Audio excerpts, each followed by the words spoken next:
Hello there, my fellow language learners. Would you be interested to learn your target language through games with other players from around the world?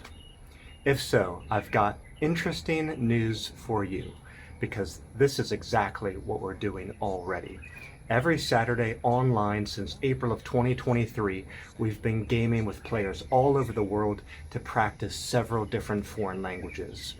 We're using a game that I designed as a language learner, specifically for language learning. It's called Heading into Language Land. I've got the real deck version right here in my hand, but of course we're using the virtual version when we play online. There's a printable version too. But there's over 100 different topics in this game that we speak about in whatever target language we happen to be practicing that day. So if you're interested to join us and you want to learn more, you can visit languagecardgames.com. That's my HQ, languagecardgames.com. The schedule of upcoming events is there. The sign-up form to sign up and play is there. It's quick and easy. You can see our current leaderboard. You can see what players are saying about the game. And we're going to be giving away prizes like discounted and free games at the end of the year to our most frequent players. Now, the active groups that we currently have going are for Japanese, Turkish, Spanish, and Mandarin. If I didn't happen to mention your target language, don't run away just yet. We can potentially set up an event for your target language too. You just got to sign up on that sign up form again. Let me know what your native languages are, what your target languages are, because I keep lists for all kinds of different target languages. And once we can get enough players together for X language, then we'll put that event on the schedule and we'll do it. So really quickly, a little bit about how the game actually works. This game, like I said, there's over 100 different topics in it. And basically, we choose a character. It is a fantasy-themed game, by the way, so there's wizards and magic and stuff like that. But you choose a character that you want to be. That character is going to have some topics on the card. And then we will shuffle the other cards and put them out on the surface of the table. Now keep in mind, when we do this online, we have experienced hosts and players already there to support you and lead you through it. So you don't really have to know how to play the game at first. You can just jump in the game and learn as you go along. That's what the hosts are for. But anyway, you put the cards out onto the table to make sort of like the spaces of the board. And then when it's your turn, you have a pawn, and you flip over a card that shows where you intend to go, where you would like to go, and you sort of quote-unquote discover a card. That card might be an enemy or an ally or a special location. You roll the dice, try to speak about the topic that's on the card for that dice number that you rolled in your target language. And then if you're successful, you can take a certain action and gain a point. If it's an enemy card, you would destroy the enemy it's discarded. If it was an ally card, you take it onto your team. If it's a location, you enter the location, and so on. And usually when we do this online, we play it in a very cooperative, educational way. So if you get a little bit stuck, we don't mind if you look up an answer or an idea online, or ask other players, or ask the host. Usually the host gives ideas to players who are a little bit stuck and helps them practice something that they could say. So it doesn't really matter if you feel like you're just a beginner and you don't know if you could really hang with us. You absolutely can, because we want to see everybody succeed.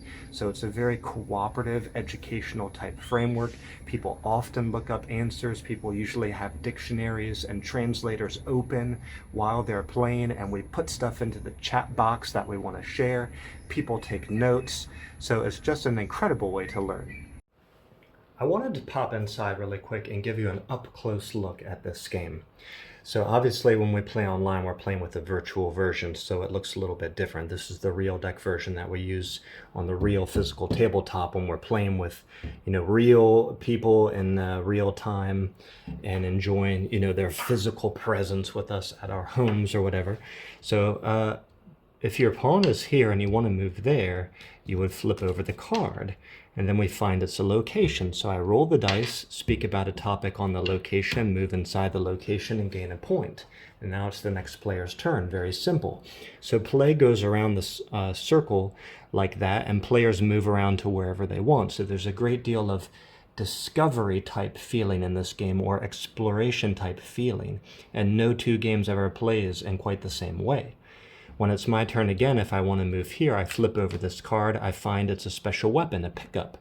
So again, I roll the dice, I speak about a topic on this card in my target language. If I'm successful, it comes onto my team. Now my starting character has a weapon. And then I replace the empty space on the board with a fresh card from the deck, move over, add a point to my score, complete my turn. So that's sort of how it goes. Now, the number 2 and number 3 categories on the card tend to be a bit easier. 4 and 5 tend to be a little bit more difficult.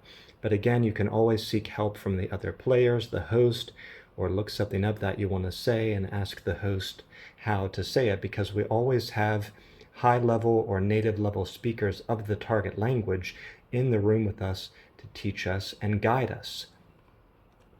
You can say single words that fit the topic, short phrases, complete sentences, or even, if you feel capable enough, strike up a little conversation or a dialogue with the other players about the topic. It's only, you only have to say as much as you feel capable to do or comfortable to do. You might have noticed there's no number 1 or number 6 on the card. So what's that about? If you roll a number 1, that's unlucky in this game. It means other players can choose a topic for you to speak about and maybe try to trip you up or get you speaking about something you really haven't yet. And if you roll a 6, that's lucky. That means you get to choose your topic. 2, 3, 4, 5 are on the card, and it's an exact match according to the number that you rolled.